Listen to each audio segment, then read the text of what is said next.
Fala galera, beleza? De volta ao período regencial brasileiro e agora trazendo para você as principais características da regência trina permanente. Você viu comigo aqui na nossa aula anterior que as grandes elites rurais brasileiras conseguiram ascender ao poder.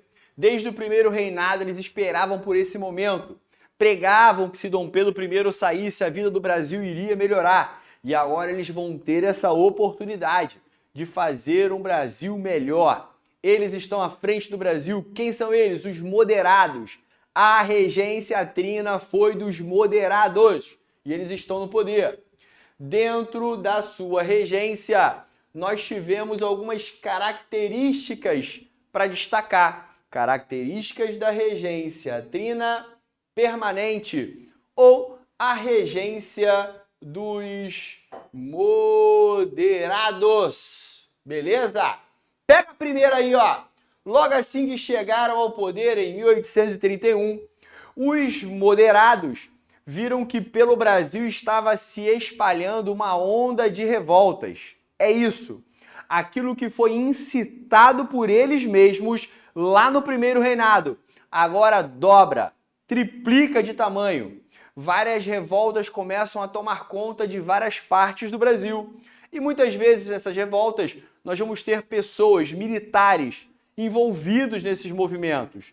Então, para os moderados, era necessário criar uma guarda segura, uma guarda de confiança, para fazer com que o Império continuasse mantendo o controle sobre o Brasil, nesse momento, através dos regentes.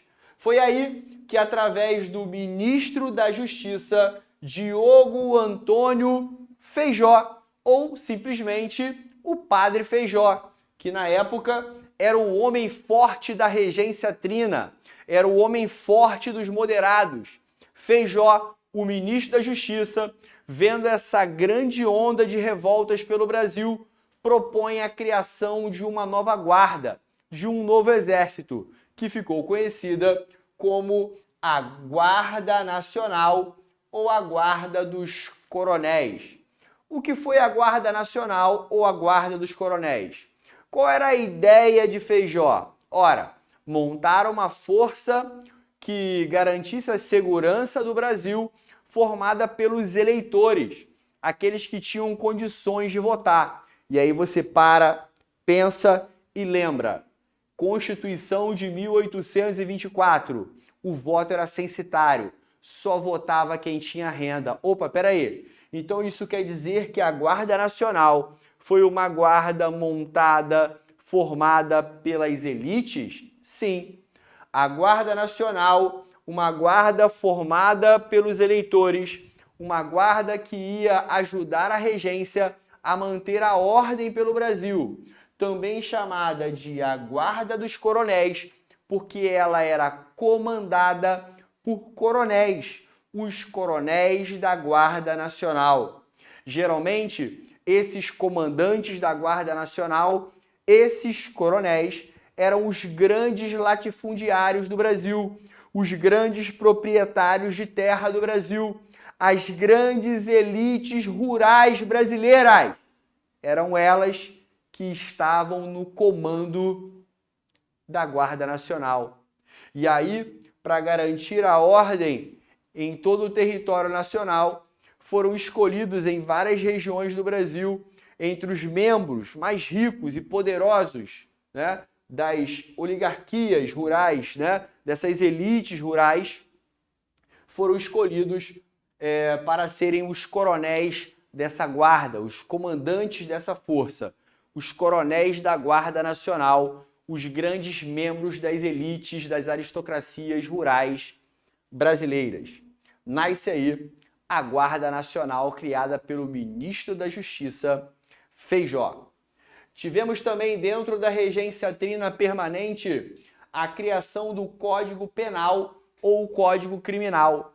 Como havia se espalhado pelo Brasil uma grande onda de violências e revolta, era necessário criar um conjunto de leis mais duras para garantir a ordem, o cumprimento das leis no Brasil. Daí veio o Código Criminal de No ano seguinte, ó, 1832.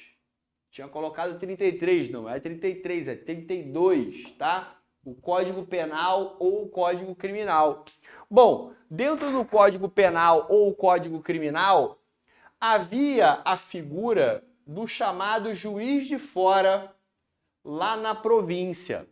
Quem era o juiz de fora na província? Ora, o juiz de fora na província era aquele cara que resolvia questões de pequenas importâncias, casos não muito graves, né? Dentro das províncias.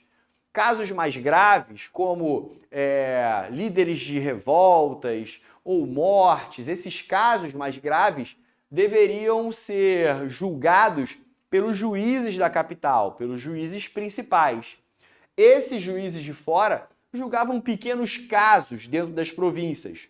Só que agora, com o Código Penal ou o Código Criminal, as províncias precisavam dar respostas rápidas às violências que estavam ocorrendo dentro delas.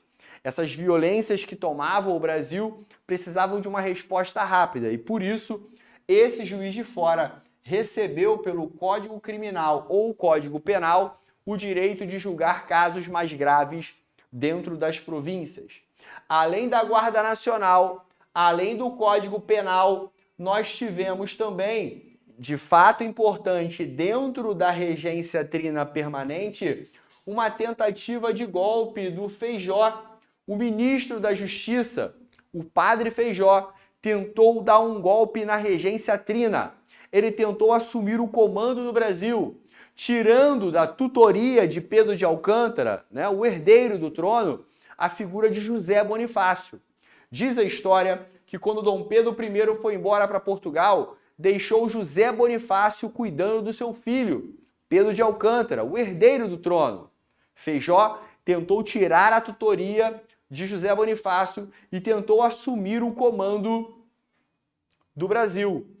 Só que essa tentativa de golpe foi frustrada e Feijó, não tendo mais o que fazer, foi forçado a se demitir. Um outro fato importante também ocorrido dentro do período regencial foi a criação do ato adicional, que eu citei aqui na nossa aula anterior. O que foi o ato adicional de 1834? Ora, o ato adicional de 1834 foi aquele que gerou profundas mudanças no Brasil. E essas mudanças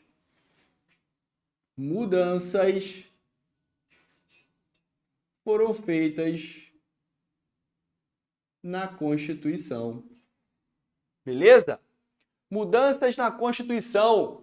Lembra daquela mudança que ocorreu e que mudou a regência de trina para una? Foi o ato adicional. Além de mudar a regência de trina para una, o ato adicional também conferiu às províncias uma maior liberdade. Como assim, Wagner? Ora, as províncias ganharam o direito de, por exemplo, se reunirem em uma eleição e elegerem uma assembleia com membros eleitos para criarem leis específicas para essas províncias. Essa conquista, essa autonomia para as províncias brasileiras foi conquistada através do ato adicional. Uma outra conquista do ato adicional foi essa aqui, ó, o fim do poder moderador, o poder que era exclusivo do imperador. Ora, a partir desse momento, se tira da Constituição o poder moderador, o quarto poder, e o Brasil fica com os três poderes tradicionais, o executivo, o legislativo e o judiciário. Além do poder moderador, que é excluído da Constituição, é excluído também o Conselho de Estado. Espera aí, o que é o Conselho de Estado? Ora, você viu comigo lá atrás, na aula sobre a Constituição de 1824. Na Constituição de 1824, foi garantido ao imperador o direito de ter um grupo de conselheiros para aconselhá-los em momentos importantes. Agora, a partir do ato adicional, esse conselho foi extinto, assim também como extinto foi o poder moderador. Show! Além de dar autonomia para as províncias, além de extinguir o poder moderador e o Conselho de Estado, além de extinguir a regência trina e criar a regência una, uma outra mudança do ato adicional foi a questão da capital, o Rio de Janeiro.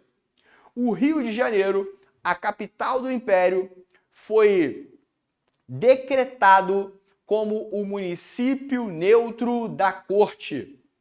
A cidade do Rio de Janeiro foi separada do restante da província, que passou a se chamar a província da Guanabara e não mais a província do Rio de Janeiro. A cidade do Rio de Janeiro passou a se chamado como o município neutro da corte, uma área exclusiva para o governo imperial, para o governo regencial, separado do restante da província. A chamada província da Guanabara passa agora a ter uma outra capital, que é Niterói. Beleza? Galera aqui do Rio de Janeiro que está assistindo o vídeo vai conseguir se ligar. Galera de fora do Rio, de repente vai ter dificuldade, mas a galera do Rio vai entender bem. Show? Olha aqui, ó. Então essas mudanças aqui foram apresentadas ao Brasil pelo ato adicional. Galera, o ato adicional, que na história do Brasil também é conhecido como o avanço liberal, beleza?